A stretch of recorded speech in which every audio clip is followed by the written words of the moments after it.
Bonjour et bienvenue sur Rubber & Steel, la chaîne pour tout savoir sur les montres. Aujourd'hui, on ne va pas faire de présentation comme à notre habitude, et donc on va devoir mettre cette belle boîte de côté. Mais si vous vous abonnez à la chaîne, vous aurez peut-être une notification la semaine prochaine qui vous signalera la sortie d'une vidéo consacrée à la montre qui se trouve dans cette boîte. Donc n'hésitez pas et abonnez-vous. En plus, c'est gratuit et ça nous soutient énormément. Bon, cela étant dit, aujourd'hui, on va faire l'actualité horlogère de la semaine. Et plus particulièrement, on va parler de la nouvelle Tudor Pelagos qui vient de sortir et de la nouvelle Tissot PRX qui, si elle n'est pas encore sortie à l'heure où je vous parle, devrait bientôt être disponible. Donc, sans plus attendre, rentrons au cœur de l'horlogerie.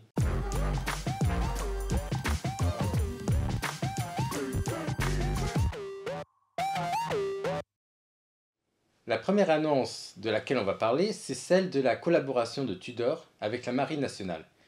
D'ailleurs, Tudor est fournisseur de montres de plongée pour la Marine nationale depuis les années 1950. La montre qui vient de sortir en collaboration avec ceux-ci est la Tudor Pelagos, qu'ils ont nommée la Tudor Pelagos FXT. À première vue, lorsque l'on met une Pelagos normale et cette nouvelle Pelagos l'une à côté de l'autre, on dirait la même montre avec une autre lunette. Mais lorsque l'on regarde de plus près, il y a effectivement des différences. La première différence vient du nom de celle-ci. En effet, le FXT qui suit le nom provient du fait que la montre possède des barrettes fixes. Les barrettes, ce sont les barres qui normalement viennent se fixer aux cornes et qui permettent de changer de bracelet en les enlevant. Et dans ce modèle, les barrettes sont intégrées aux cornes, donc fixes. En gros, on peut dire que cette Pelagos est une version light de la Pelagos normale, puisque cette nouvelle Pelagos FXT n'a pas de guichet date, ce qui est présent sur la Pelagos de base, et en plus la FXT passe à 200 mètres d'étanchéité, alors que celle de base est étanche à 500 mètres de profondeur. Pour finir, comme la FXT ne vient pas avec le bracelet en métal, elle perd ce qu'il y avait de meilleur sur la Pelagos, qui était son magnifique bracelet en métal ajustable, qui est considéré pour beaucoup comme l'un des meilleurs bracelets de montre de plongée. Après avoir parlé des points négatifs de cette nouvelle montre Tudor, on peut quand même en trouver des positifs. Déjà, la couleur bleue de celle-ci est plus vibrante que l'ancienne et à mes yeux beaucoup plus belle, mais cela reste assez subjectif et d'ailleurs, pour pouvoir juger convenablement la couleur, il faudrait la voir en vrai. Parce que les photos et vidéos, ça peut être trompeur. Le deuxième point positif, c'est le prix.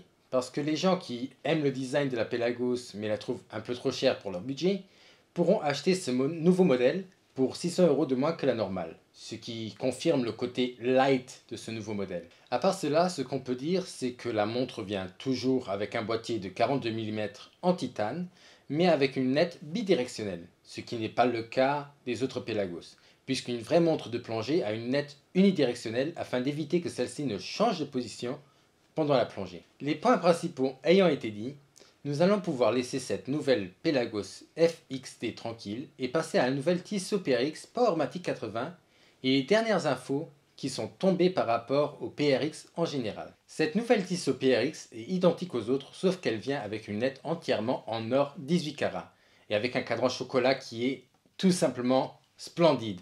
D'ailleurs, cette lunette a aussi une grosse impact sur le prix de la montre qui va plus que tripler pour atteindre plus de 2000 €. La question qui va donc se poser, c'est si cette montre reste toujours imbattable au niveau qualité-prix. Parce que quand on arrive dans les 2000 €, d'autres marques plus renommées peuvent être envisagées comme Longines par exemple, qui propose une grande gamme de montres dans cette tranche de prix. Mais c'est un sujet qui est très subjectif et ce sera à chacun pour soi de voir s'il préfère une Tissot avec une lunette en or 18 carats, avec le même mouvement que sa version à 600 €, qui d'ailleurs est un bon mouvement avec 80 heures de réserve de marche, ou utiliser cette même somme pour viser une marque plus renommée. L'autre news qui devrait faire plaisir aux plus petits poignets d'entre vous, c'est que dans une interview du CEO Monde de Tissot, celui-ci fait des claires allusions au fait que la Tissot PRX pourrait arriver dans le futur dans différentes tailles en plus de la version de 40 mm qui existe déjà. Donc, on pourrait dans le futur voir arriver du 38 ou du 36 mm, voire pourquoi pas les deux, ou même voir des versions femmes plus petites arriver sur le marché. De quoi faire énormément d'heureux. Rajoutez à cela le fait que d'autres bracelets devraient voir le jour pour la PRX, puisque le bracelet de celle-ci est équipé d'un système de changement rapide, et on aura encore plus de possibilités pour se configurer la montre de son choix, ce qui rendra la PRX encore plus intéressante que ce qu'elle est déjà. D'ailleurs, si vous voulez tout savoir sur la Tissot PRX Powermatic 80, on a une présentation complète sur la chaîne, et vous pouvez trouver le lien pour celle-ci dans la description.